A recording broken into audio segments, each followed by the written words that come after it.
दीड महिन्यांच्या प्रतीक्षेनंतर पश्चिम विदर्भामध्ये तुफान पाऊस. अमरावती, बुलढाणा, अकोल्यातील दमदार पावसामुळे बळीराजा सुखावला.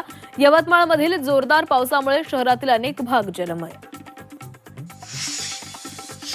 यवतमाळमध्ये पावसाचं थैमान. दारव्हा तालुक्यातील दहेलीमध्ये पुरात कार वाहून गेली. पती बचावला. पत्नी आणि 2 मुलींचा शोध सुरू.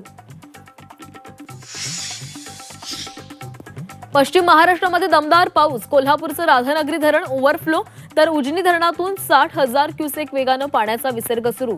नदीकाठच्या गावांना सतर्कतेचा इशारा. नाशिक जिल्ह्याला वरुणराजा पावला. जिल्ह्यातील 23 पैकी 11 धरणं ओव्हरफ्लो.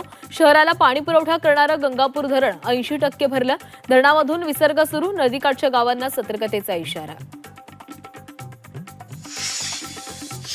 राज्यामध्ये 2 दिवस जोरदार पावसाची शक्यता. यवतमाळ, पुणे घाटसह नाशिक घाट परिसराला रेड अलर्ट, तर पालघर, ठाणे, रायगडसह विदर्भातल्या काही जिल्ह्यांना ऑरेंज अलर्ट.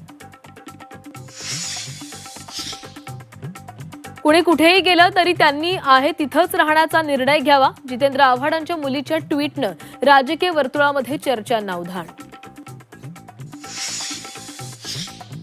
दिल्लीतील आंदोलकांचे दगडावरील फिंगरप्रिंट आधारशी लिंक होतील. मंत्री चंद्रकांत पाटलांचा अजब दावा. दिल्ली पोलिसांकडून ॲडव्हान्स तपास सुरू असल्याची माहिती.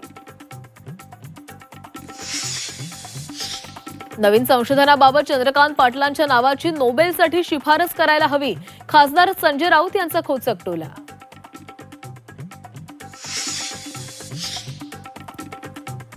लोकसभेपाठोपाठ राज्यसभेतही वादळी चर्चेनंतर परीक्षा सुधारणा विधेयक मंजूर. आता राष्ट्रपतींच्या मंजुरीनंतर विधेयकाचं कायद्यामध्ये रूपांतर होणार. तर चर्चेसाठी केंद्रीय गृहमंत्री अमित शहानं आल्यानं विरोधकांचा सभात्याग.